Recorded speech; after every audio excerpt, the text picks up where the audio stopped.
and welcome to another edition of Nation Building. On our program, we examine the political, social, and moral issues in the leadership of the Bahamas. And on our program today, we have another exciting show for you. And we have a member of the opposition party here today, and we'll introduce him to you once we get back from this break. The concierge service is the best thing ever. Like, it is so fabulous, especially for someone like me where I cannot leave my office, my job, to go do anything in the middle of the day because I'm on the radio. The service was so fabulous. The ladies gave me a call, they set up an appointment, they come with their professional looking attire, they're just so cute, and they come here, and it was a great experience. It took 20 minutes to switch over to the Alive service. It was simple, it was easy, and they just made me feel so welcomed. They explained everything. They hooked me up with my new phone, they gave me my data package, as you can see, hey. And it was fabulous. It was a wonderful service, but what I really liked best about it was not only did they come here and make it easy for me, but they continued to check up on me. The next day, they made sure that everything was working properly with the phone. I didn't have any issues. The following week, they contacted me again, and I've built a relationship with them. They've continued to check up on me. I feel like I'm part of the Alive family. It's amazing.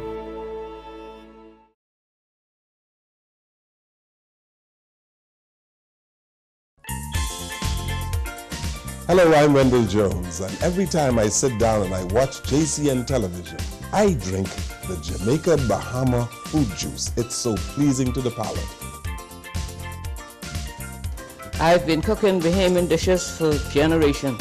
I now use Jamaica Bahamas product. The rice is very fluffy, very tasty, and good eating. Jamaica Bahama product is simply the best. As an insurance agent, my life is go, go, go. But whenever I need a refreshing break, it's Jamaica Bahamas Island Mixed Fruit Drink. Good.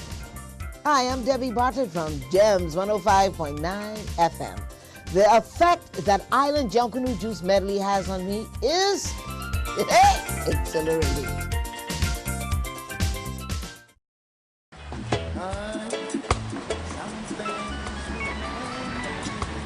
Hello. Did you get it? Yes, baby. I got it. Don't come home without it. These arms of mine, they are yearning for wanting you.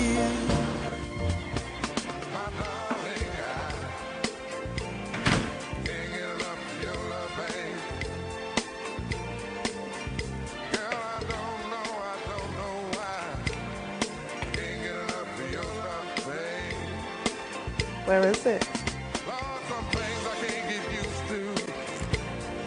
Strongback is distributed by Jamaica Bahamas Import and is available at your favorite food or convenience store nationwide. For more information, call 341-4091 in Nassau and 351-8282 in Freeport.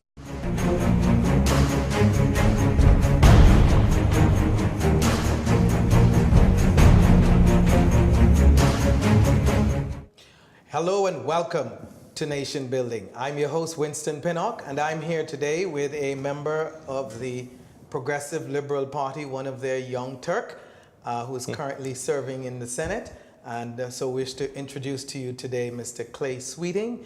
Senator ClaySweeting, welcome to Nation Building, sir. Thank you, sir. And thank you for coming and sharing your thoughts with us today. A lot going on in the country.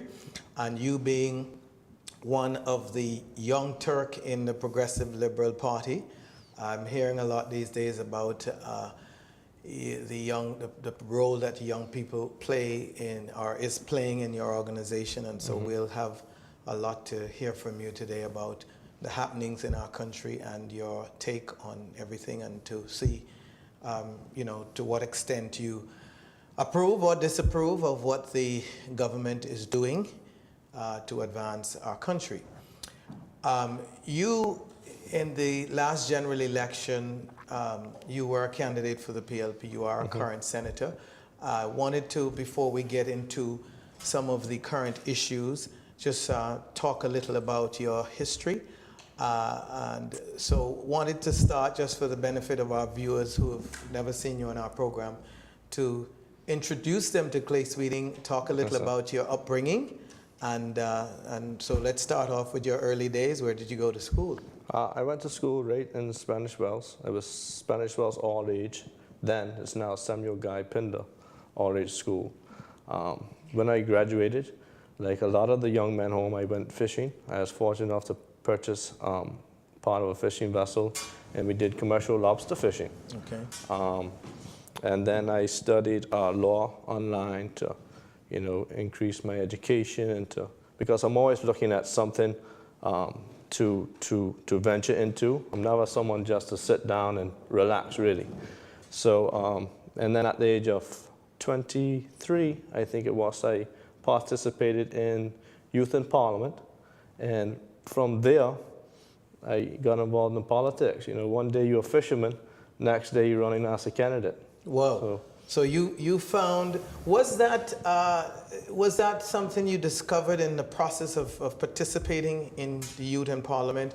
Or was it a desire before that? Was it something that was just awakened by that experience? I'm a nationalist, and I've always wanted to contribute to my community. So before that, I actually ran in the local government elections in Spanish Wells, and I was successful. I think I was 21 at the time. So, I've always wanted to contribute to my community and contribute to my country. I guess you could say it's just that some ducks fell in the row at that time, and I was able to run as a candidate. But I always believe in putting country above self and working hard to make this nation better for all Bahamians. How successful were you in your fishing business? Fishing initially was a business to get into. It's not a lot of young individuals that looked at education after they graduated because it was a successful venture at that time. So, a lot of the fishermen done well until the recession came in 2007, 2008. That's when a lot of the fishermen looked at different avenues of making money, because Spanish Wells is actually now becoming a tourist destination as well as a fishing community, because locals are having to find ways to increase the economy and to diversify instead of being a one-way economy on the island. Okay. Now, in the early days, what is it? You said you've always been a nationalist. What is it that triggered you to want to participate in local government in the first instance? It's very peculiar, because sometimes it's nothing that really just triggers you. It's just sometimes you're drawn. So I've always worked hard in school. I worked hard. I always was a part of whatever extracurricular activities we had in school. So it might have been parenting. How my parents brought me up to become dedicated to whatever I venture into. But really, I just grown into being a nationalist. There's nothing specific that I could say that this caused me to do that. So it's upbringing. Yeah. So moving along, how long were you involved in fishing? Well, while I was in school, I used to fish in the August. Summer breaks. Yeah, summer breaks. We used to go fish. I used to fish with my father, or also went on fishing vessels, because I carry young men to train them. Right. So I fished. Primarily lobster fishing. Yeah, mostly lobster fishing. Very little snapper, but primarily because lobster is the main industry there. Right. So I worked from 13 to 17, and then I commercially fished full time from when I was 17 until I ran in the first election. So I was 24, I think, when I started. So about 8 years full time. Good. Okay. Now, jumping into the political side of things, you said that you participated in Youth in Parliament. It opened your eyes, I guess, to want to dive deeper into, because you always had a desire to serve your country. Why the PLP? Well, the Progressive Liberal Party at that time was the opposition. And at that time... And that was in what year again? That was in 2010. Right. 2010. So at that time, the fishermen of this country were struggling with poaching, with increased taxes, with really the fishermen felt neglected by the then government. My family has been predominantly PLPs from, my grandfather campaigned with Peter Bethel in the 80s. So I really grew into that in one respect, but also I was agitating for greater protection of the fishing banks, for the fishermen to become, I guess, more the government to be concerned of the fishing industry on a whole, because the fishermen were suffering. The price of lobster was dropping. The price of going out to sea, the price of the cost of living was increasing. So, that is really what I started with, being agitating for the fishing industry. And, I was approached by the then opposition about possibly running in North Eleuthera as a candidate. So we met, and I guess the rest is history. Good. You don't care to share any more details? This is totally up to you about why did they, what is it that they saw in you that stood out from anybody else in North Eleuthera? Well, I mean, of course, there's a process that you meet with the leader and then you go to the candidates committee. But, I don't know.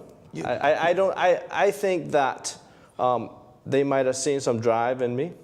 A young man who possibly could win the seat for North Eleuthera, could possibly capture some of the Free National Movement votes in that constituency.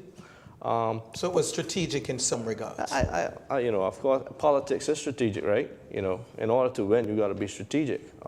At the same token, you got to do what's best for the Bahamian people and best for each community and constituency. But I think they was looking for young people, vibrant, to diversify the candidates during that election, and I just fell into place, I guess. Okay, so you ran in 2012. Yes, sir. And in 2012 actually was the year when the Progressive Liberal Party enjoyed their sweep. Yeah. Of course, in 2017 they were swept out of office, but in 2012, why did you? I know your margin of the margin that you lost by was under 100. Yeah. Was it? Yes, sir. What is it you think was a major factor in you not enjoying the benefit of that wave at that time? Well, North Eleuthera, of course, is a hard seat for any Progressive Liberal Party candidate to win. It's a lot of different things. Some people said I was too young. Some people said that, they never vote PLP. So it's a lot of different factors that caused me to lose that election, but nothing specific. Because after all, it was a slim margin, and so I'm just wondering, with a wave and it was a slim margin, what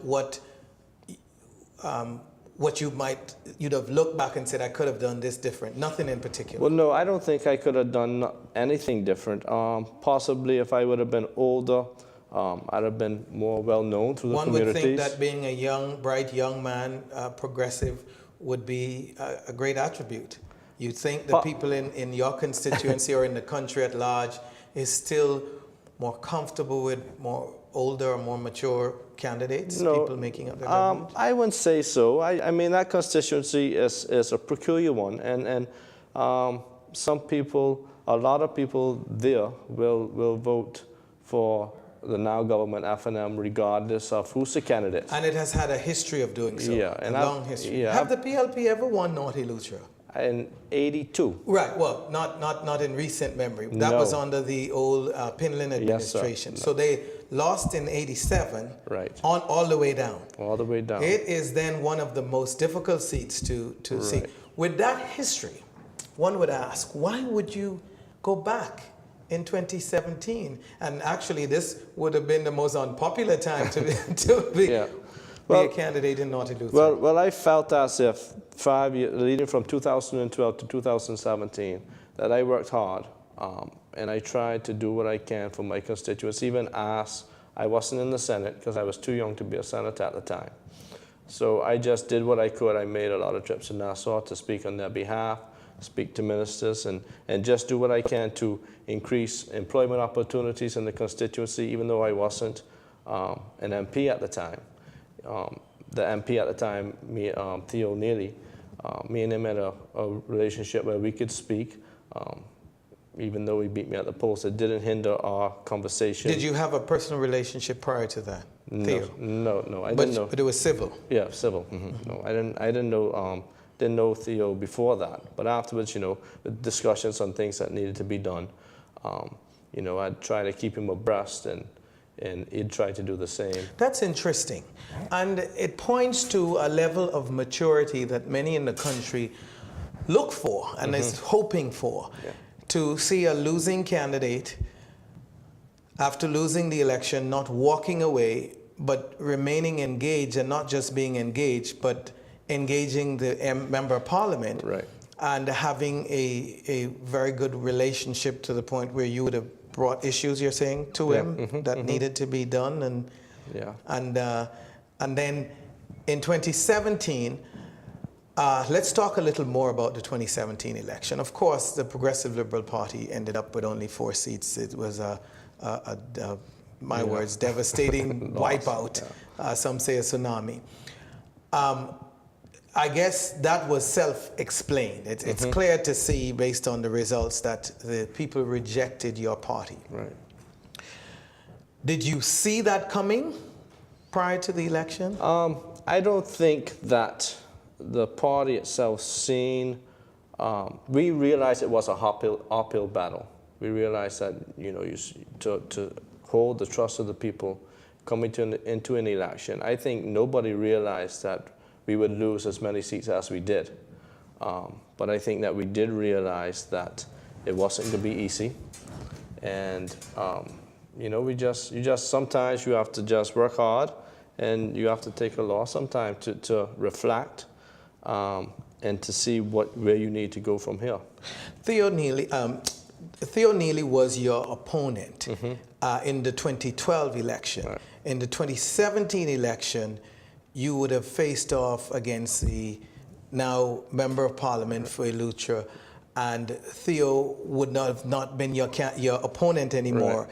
Did you get along with the current Member of Parliament for North Eleuthera as a candidate? Well, or was it a hostile situation? I mean, you know, I'm not really a hostile fella. If you review any of my speeches, I don't think you could find one where I targeted or took personal attacks on any candidate, because at the end of the day, politics is not about persons. It's about doing what you can for the country. So I know Ricky Mackey. I don't know him on the level that I know Theo to work in the relationship that we had. But I know him, and, you know, he's from Harbour Island, which was strategic as well, because Harbour Island is predominantly PLP. So they used that to capture a lot of the votes in that island. Okay. We're going to take a break. You're watching Nation Building. I'm your host, Winston Pinnock, and we'll be right back after this break. I've been a customer for the past 2 years, and I will say the quality of the service is very good. During my trip to Andros, I was connected the entire trip, so that was really good. I was able to contact my family members and let them know how the trip was going. We touched land, we're here, so it was very good, and I really appreciate that. And also during times like when we had the storm, it was really good to have that service to reach out to our loved ones to make sure everyone is okay. And I really appreciate Alive for that. And even when there's a little technical difficulty, they always send out a little text message to let us know exactly what's going on. I'm happy to be alive, and I believe in best.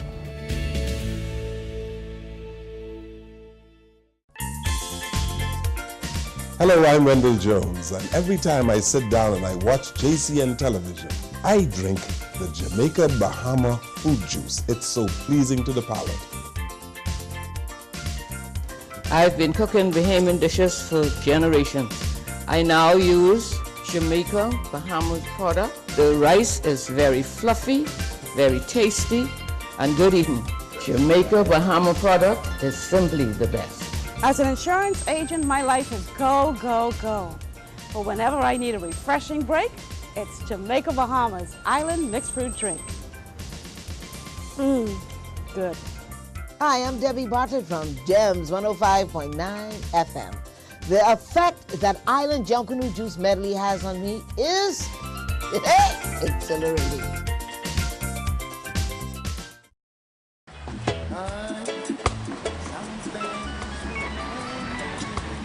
Hello. Did you get it? Yes, baby. I got it. Don't come home without it. These arms of mine, they are yearning for wanting you.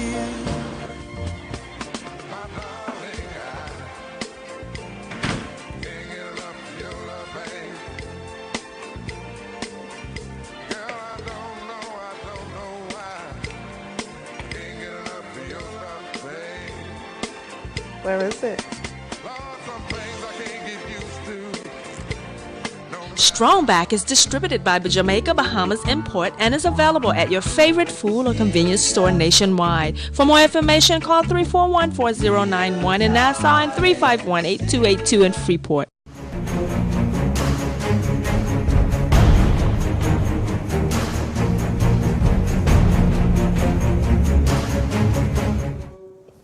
Welcome back to Nation Building. I'm your host, Winston Pinnock, and I'm here today having a very interesting conversation with Senator ClaySweeting, who is a former candidate for the Progressive Liberal Party in the North Eleuthera constituency. Mr. Sweeting, we spent a little time talking about your history, talking about the elections 2012, 2017. Let's get down to where the Progressive Liberal Party is today. There's a lot of talk, certainly coming from your chairman and others in the organization, about the focus of the organization on young people. You represent the younger generation in the party. You're now in the Senate. I'm sure you weren't chosen by accident.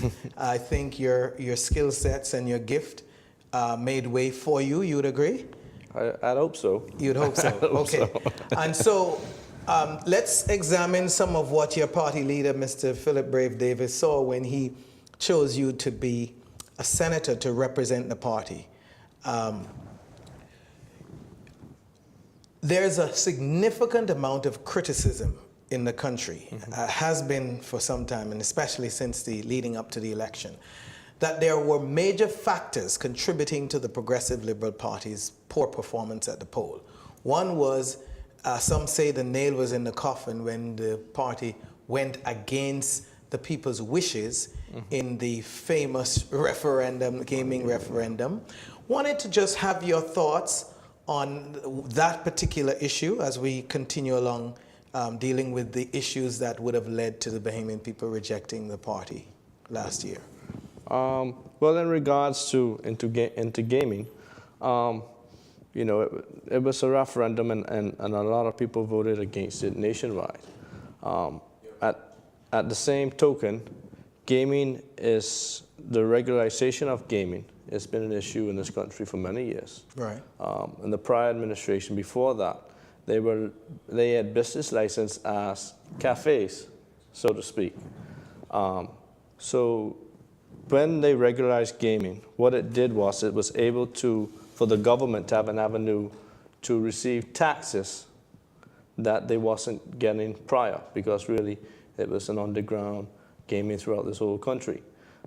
I remember growing up home, people used to buy numbers on the streets for many years. I mean, probably as long as I could remember. So I don't know if that was a factor that caused the Progressive Liberal Party to lose the election. You don't know? I say, but what I do know, you know, I really don't want to speak to if that cost it all. What I do know is that we did lose. And it is a time for the Progressive Liberal Party to reflect and to rebrand itself. And at the same token, you look back and you say, well, did the referendum on gaming cause us to lose, or did other issues? Was it imposing VAT on the Bahamian people, or was it, it's a lot of factors that you could say. But I think at the end of the day, we lost the trust of the Bahamian people. That is clear. And I think that it is our role as members of the Progressive Liberal Party to regain that trust, whether it be introducing new candidates that are diverse, that are respectable, entrepreneurs. But some would say you had that when you lost as well. I think the heart of the matter is not so much the fact that the party regularized gaming. The heart of the contention was that your party went to the people and asked whether or not they wanted something. And the principle is they said no, and then you decided to. And it brings me to the point of asking, what is your philosophy as it relates to issues such? Do you believe that governments ought to simply govern where they have the authority to govern, or should it consult the people? And then if you consult, are you not obliged to follow the will of the people? Well, I think you need to have a balance, because at the end of the day, the people elected you to govern. So you have a responsibility to govern. And at the same token, you also, on certain matters or issues, consult the people. So, it's a give and take, really. And at that time, that was the Prime Minister's decision to have that referendum, and that was his decision to regularize gaming. I was neither in the cabinet or in the Senate or a member of Parliament. So that isn't for me to say.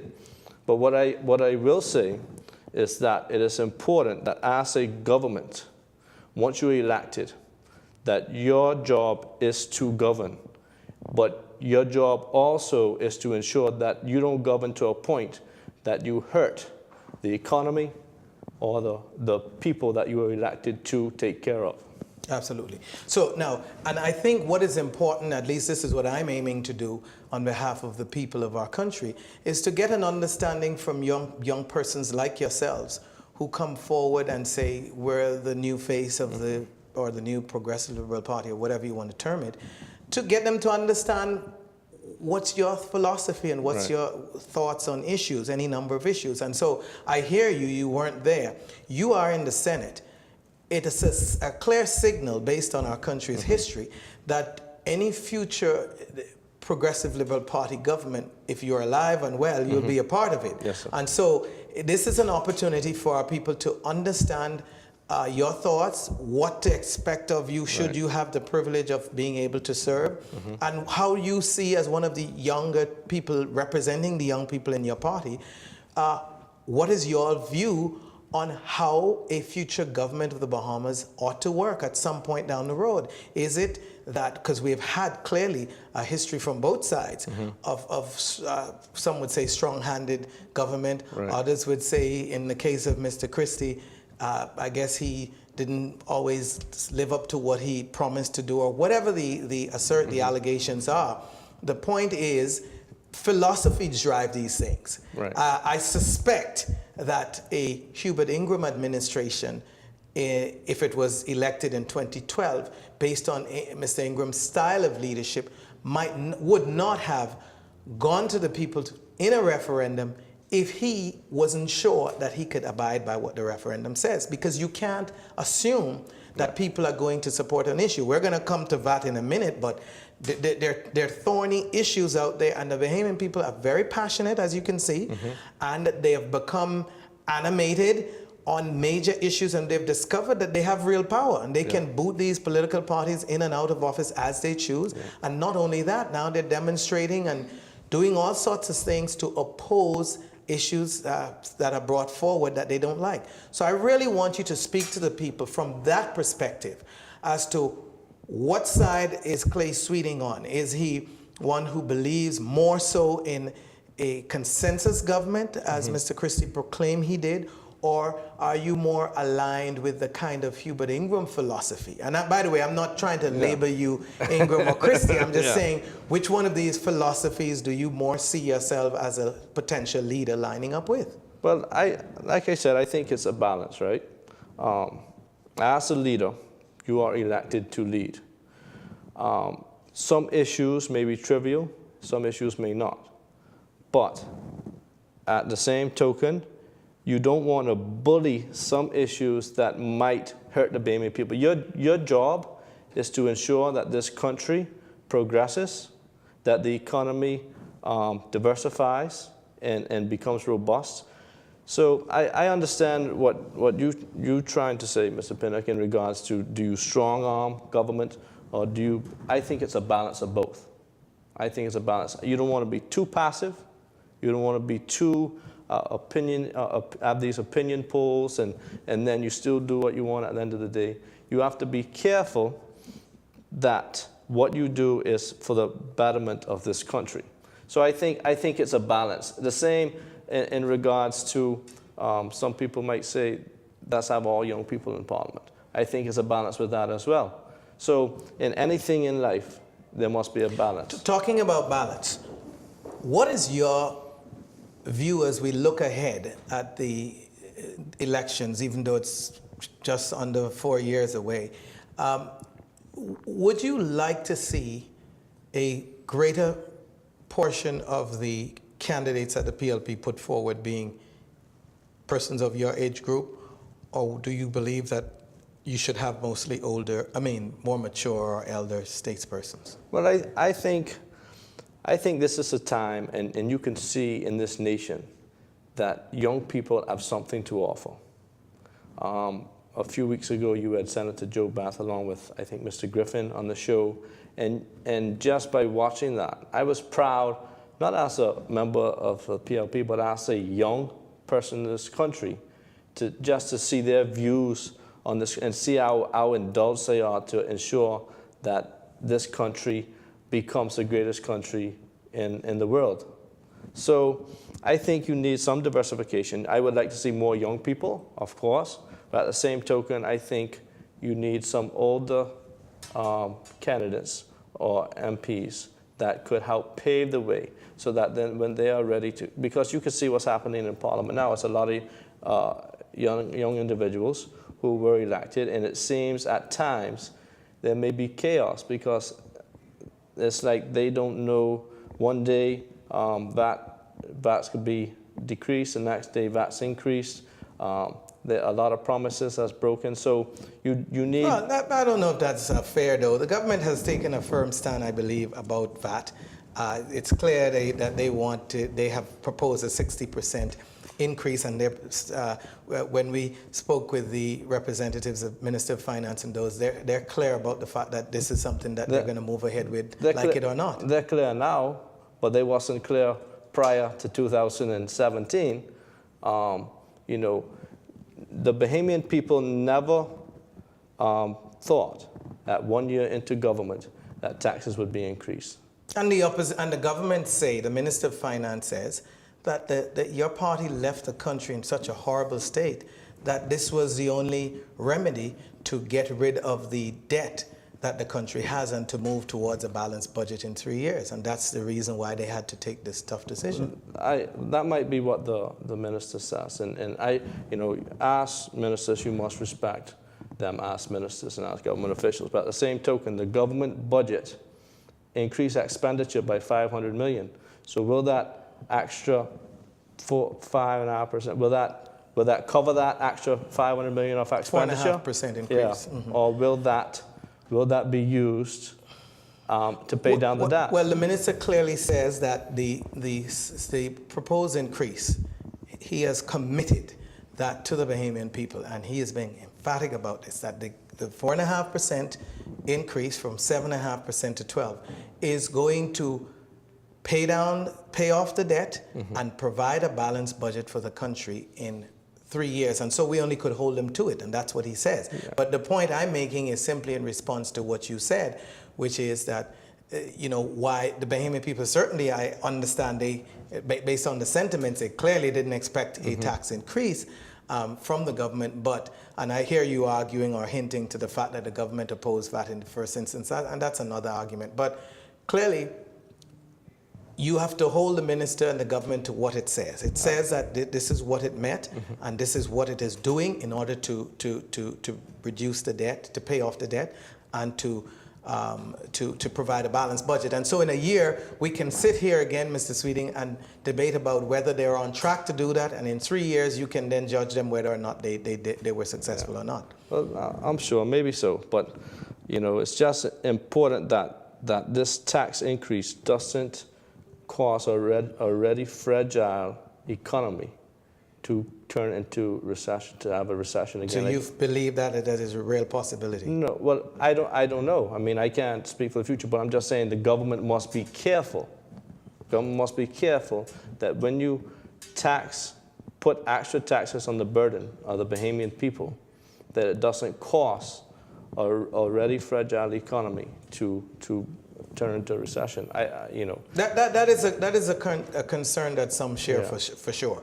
Let me ask you then, kind of dived a little into the tax issue before we want to, and we'll do some more of that in the final segment. But as we wrap up this segment, just quickly wanted to ask, are you a part of the Progressive Liberal Party's reform, I don't remember the name they call it, I think it's some kind of constitutional reform committee for the party? Are you a part of that? No, sir, no. And any quick views that you have about that committee and its work? I think in August, in the summer. Well, I think the committee is doing a good job. They've moved around the country and spoke to different branches in Abaco and Eleuthera and New Providence and Grand Bahama about the way to make our party more progressive.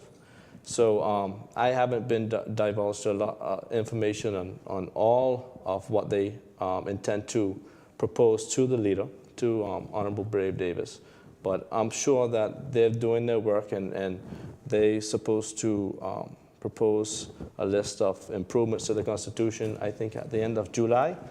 And then they'll be assessed. And you will be a part of that filtering of information and deciphering of the way forward. Sure. You're watching Nation Building. I'm your host, Winston Pinnock. We'll be right back after these messages. Hello, I'm Wendell Jones, and every time I sit down and I watch JCN television, I drink the Jamaica Bahama fruit juice. It's so pleasing to the palate. I've been cooking Bahamian dishes for generations. I now use Jamaica Bahamas product. The rice is very fluffy, very tasty, and good eating. Jamaica Bahama product is simply the best. As an insurance agent, my life is go, go, go. But whenever I need a refreshing break, it's Jamaica Bahamas Island Mixed Fruit Drink.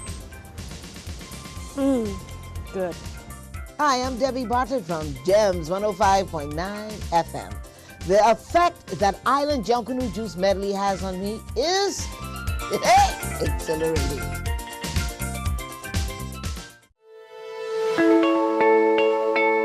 The concierge service is the best thing ever. Like, it is so fabulous, especially for someone like me where I cannot leave my office, my job, to go do anything in the middle of the day because I'm on the radio. The service was so fabulous. The ladies gave me a call. They set up an appointment. They come with their professional looking attire. They're just so cute. And they come here, and it was a great experience. It took 20 minutes to switch over to the Alive service. It was simple. It was easy. And they just made me feel so welcomed. They explained everything. They hooked me up with my new phone. They gave me my data package. As you can see, hey.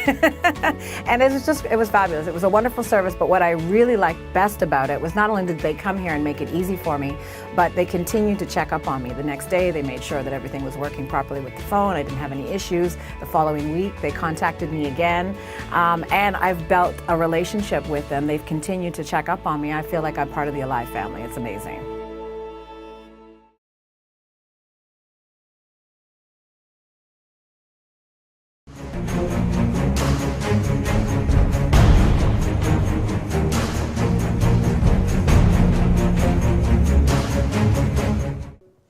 Welcome back to Nation Building. I'm your host, Winston Pinnock. Today we are here having a conversation with Mr. ClaySweeting, Senator ClaySweeting, who's the PLP, the former candidate for North Eleuthera.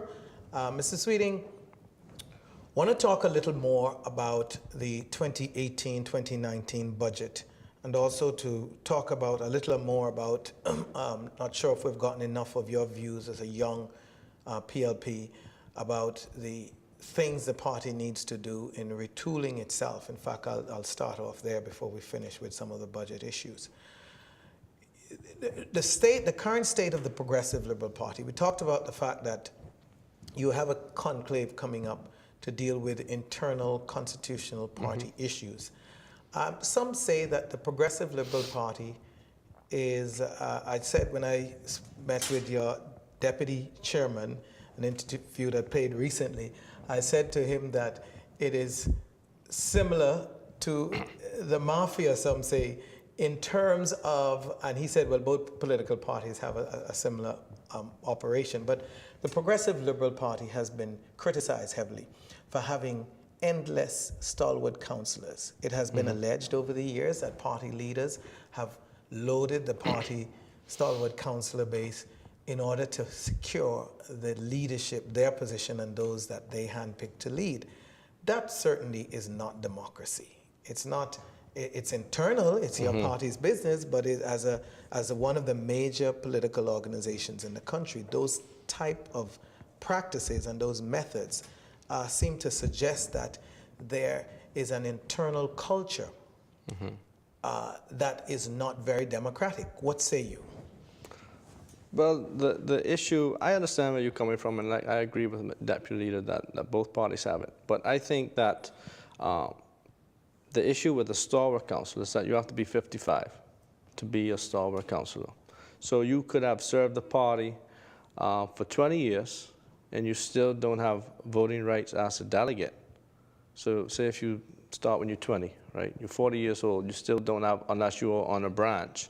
But you could start serving the party at 50, and it could be the leader's decision to make you a stalwart councillor at 55. So I think those are some of the issues that the Constitutional Reform Committee will put forth to help balance and to really reward some of these younger people that's been dedicated to the party and been in the trenches and campaigned till all hours of the night, to be given that eliteness, I guess, if you could say, in the party. To have but aren't you afraid that what you will simply have is an environment where a leader can handpick people who are supportive to him and ensure that his position is secure, as opposed to what we would consider a democratic party machine would be something similar. And America isn't perfect, so I mean, don't get me wrong when I say this, but when you look at the electoral system that happened with the electoral system in the U.S., but what happened recently, many people point to the current president of the U.S. and say, oh, that proves that the system doesn't work. And I say, no, it proves that it does. The reality is that people in every district in America went to the polls in a primary, selected a candidate that they wanted to lead their party. And they didn't need to be in a branch and be all they had to do is, as a citizen of the country, you couldn't be registered in both parties. You had to be either Democrat or Republican. And so as a registered Democrat or a registered, in the case of Trump, a registered Republican, they went out and they had a right in a primary to choose. And so all across the United States, people turned out in these primaries and chose their candidate, and Donald Trump won most of those primaries and was then selected by, and so even people in the upper echelon of the political organization itself that didn't want him end up saying, look, the people have spoken, and so this is our man. We don't have that system here, and the PLP certainly don't practice that kind of.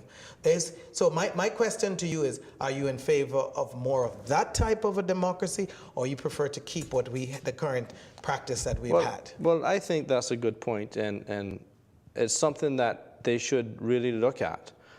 My concern would be with that you would have a lot of, it would be some type of process to be registered as a PLP, because you might have members on the opposite side register to vote. So it would have to be done properly. Sure, and I hear you, but just to assure you that if you copy a similar system, the truth is, if a Free National Movement member decides they wanted to go into the PLP, they'll lose the right to then choose their leader. So nobody wants to give up. See, because you only can vote in one. So if I decide to register as a PLP for a primary. Once I register as a PLP, I can't then register as an FNM. And so, no, I accept that there are drawbacks to any system. But I'm simply saying it doesn't have to be that. All I'm saying is, on behalf of so many people who have said this, is that there is certainly the impression on a lot of people's mind that there isn't that type of democratic process internally. In fact, I'll use an example. I suspect that former Prime Minister Christie would have had at least a much greater challenge retaining his position of party leader against when Alfred Sayers ran against him, had the party had a more open system. Would you agree? I wouldn't agree to that, but I'll speak back to what you said initially about nationwide, about PLPs registering nationwide too.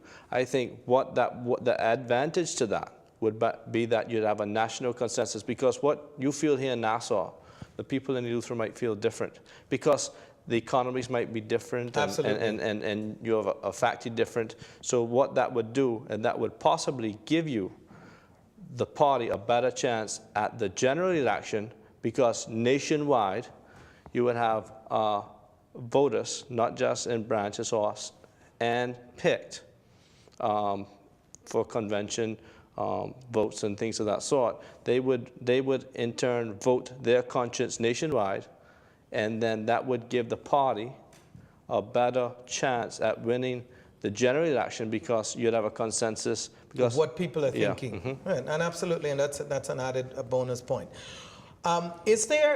Should voters in the country consider ClaySweeting a reformer or more of supportive of the parliamentary democracy that we have practiced and the systems that go along with it? Are you more a reformer that wants to see significant change to our country's constitution, or are you someone that is pretty much more than likely happy with what exists? Well, I think it's a lot of, I think as countries grow, reform always needs to come, because the times we're living in now are not the times we were living in 30 years ago. So as a country progresses, I think change must come. Changes might not always be good, but change will happen whether we like it or not. And so you want to move with it? Yeah, I think that we need some reform in regards to the Constitution in different areas. Anything that stands out? Well, for example, what we had a couple of years ago in regards to the Constitution reform, in regards to women having babies and not having citizenship and things of that sort. Do you think that, now that you've brought that up, do you think that these things that are progressive ideas and things that needs to be done are getting lost and buried in people's emotions at a particular time? Yes, definitely. And so if that is the case, then it speaks to the need for even greater reform that will, if you will, people will always have their favorite political parties. But for example, some has put forward that we should look at voting, having a republic where the leader of the country is voted in separately, right? And there's arguments for and against that. One of the benefits of that is you don't get a situation where people are forced to get rid of everybody when they may have a problem with the leader of the country, because he stands to be elected by himself. So for example, if you had a party leader, your leader, current leader, Brave Davis, and the government, the Prime Minister, Mr. Minnis, Dr. Minnis, if there was an election, for example, to choose between them, people can still decide that, okay, I want ClaySweeting, but I don't want the leader of the PLP, Brave Davis. And so that kind of, would that work in our country, do you think? I don't think our country is ready for it. Because, Why not? Because we are a party based voting country. I mean, even if you look at the referendum that former Prime Minister Ingram had, he had that a year or so prior before he lost. People voted emotionally, not that they voted. But is it benefiting the country, Senator Sweeting? No, well, that's what I'm trying to say. No, I don't think it's benefit. The problem is, how do we change that? Do we change it by education? You know, the issue with this country is that we are so deep in our politics. Our politics become a part of us. Our party. Yeah. So as a young politician, what are you prepared to do when given the opportunity? You're in the Senate, you have a voice. What are you prepared to do to help move the country along to a greater place of maturity to deal with these issues so that there can be progress? Well, like I said before, you know, I'm a nationalist, and one thing I can say about our leader is that he has never imposed his beliefs or thoughts on any legislation on us as senators. So when we prepare a contribution, we prepare how we feel in our thoughts. You mean you don't have to bring your speeches to be edited or looked at by your party leader? No, they probably don't have the time for that, really. But you know what I'm saying is that speaks volumes to his leadership, and you know I just thank him for giving me this opportunity as a young man. I was 31 when I was appointed to the Senate. So I get... You're one of the youngest senators. I am the youngest, yeah. Well, to ever be appointed. I think second, there were... Christie was the youngest. Okay, there were a few... Barry Christie was the youngest, and then I think I might be the second. Okay. But you know, that's neither here or there. But what I'm trying to say is... Well, it does speak volume to the confidence that a party leader has, and it's good for your generation, of course. Yeah. So, I mean, we get to speak on our issues because how I view things might be different than someone who's 60 views things. You know, I operate my business off a phone. Someone who's an older generation needs to be in his office working every day from 8 to 5. So it's just culture changes and times change, and sometimes we have to move along with the times. Working, you mentioned that as a senator, you do get to flesh out your own thoughts, to contribute to the party, to the debates that goes on, and you're not shackled in any way, and that's good to know. Is there, as you look ahead, though again some ways off, have you made up your mind that as a nationalist and as a PLP that you want to, if given the opportunity, to run again? I think, you know, I live day by day. That's 4 years out. So, I mean, I will do what I can now, and I will continue to work as I've always worked. And if the opportunity arises and the candidates committee has to elect you to run. Select you to run. Yeah, so it has to go through a process. But at the end of the day, if I can make a contribution and, you know, the people want me to run, you know, it's timing. Timing is, you know, one day you could be popular and the next day you could be unpopular. So you just have, everything's about timing, and, you know, of course you got to ensure that your family supports you, because it's not just my decision. You know, I have a wife, I have a child, so you got to ensure that your family supports you as you move forward in whatever endeavor, whether it's politics, business. What about your spiritual life? I'm a Christian by faith. I go to the People's Church, Spanish Wells, so it's non-denominational. Right, but the people of the country like to know this is a Christian country, a Christian nation. Is that something that the people in North Eleuthera and the Bahamas can count on, ClaySweeting, if ever legislation come before you that would that may create some discomfort for the Christian community?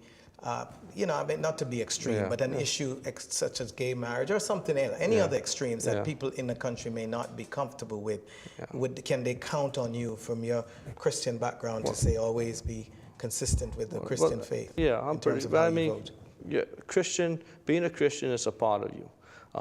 The same as politics is a part of you. So, of course, my Christian faith would play a pivotal role in any decision I made or supported in future if given opportunity. What about when that collides with the party's leadership? For example, let's use an issue like marijuana, any dicey issue. I'm not picking on any particular issue, But if an issue comes up that the faith-based community struggle with, not comfortable with, clearly crosses the line in terms of what biblical teaching is, and the party happens to take a position that is not consistent or supportive of the church, what happens then? Well, I think that's what's great about our current leader, is that, like I say, he doesn't impose really his belief on you. He might give his views, but at the end of the day, I have to live with my decision. I could be in, I told the branch in North Luther, you know, I ran here twice.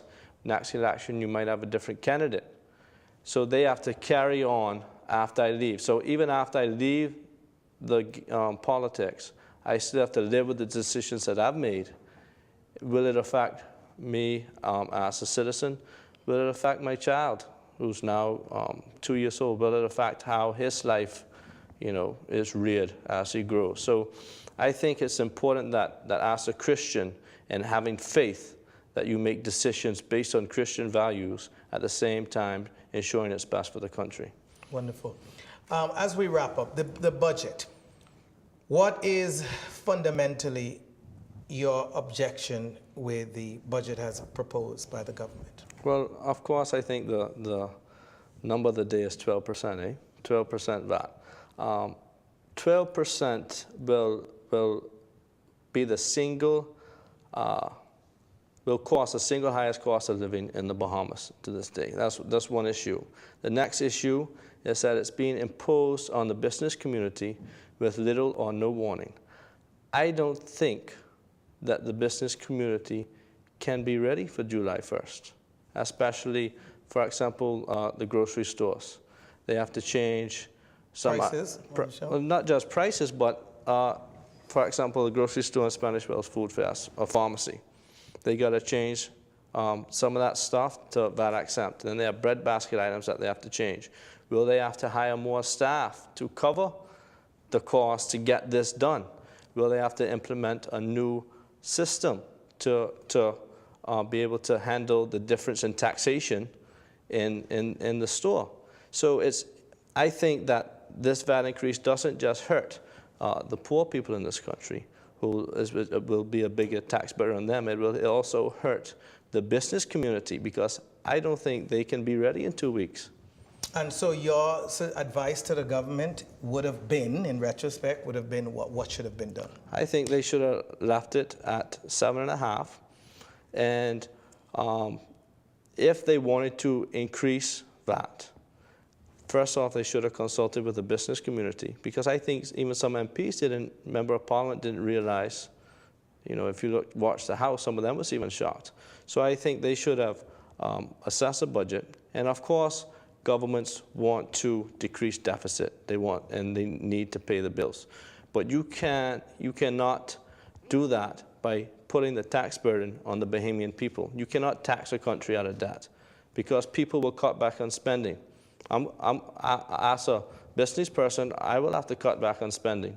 And the government would say, how else can we pay off this deficit and bring a balanced budget? Well, I remember prior to election, they said that the government stole the VAT money. And just in theory, if the government stole the VAT money, I'm just saying, just in theory, if the government stole the VAT money, and now they're in office, the VAT money must be there to pay the bills.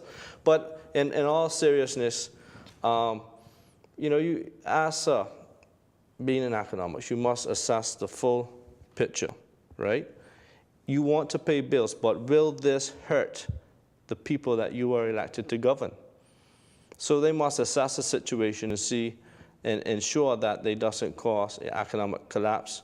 You don't cause people to not have jobs anymore. Will businesses cut back on staffing? You know, it's a lot of things that they must incorporate. We've completely run out of time, and I see that we'll have to do this another time, but as a young Progressive Liberal Party candidate, I think you represented yourself well, and we're grateful for the opportunity to have you here to share your thoughts with us. On behalf of all of us here at Nation Building, I want to thank you once again for tuning in this week to our broadcast, and stay tuned for the next edition right here on Nation Building, and as always, have a great week.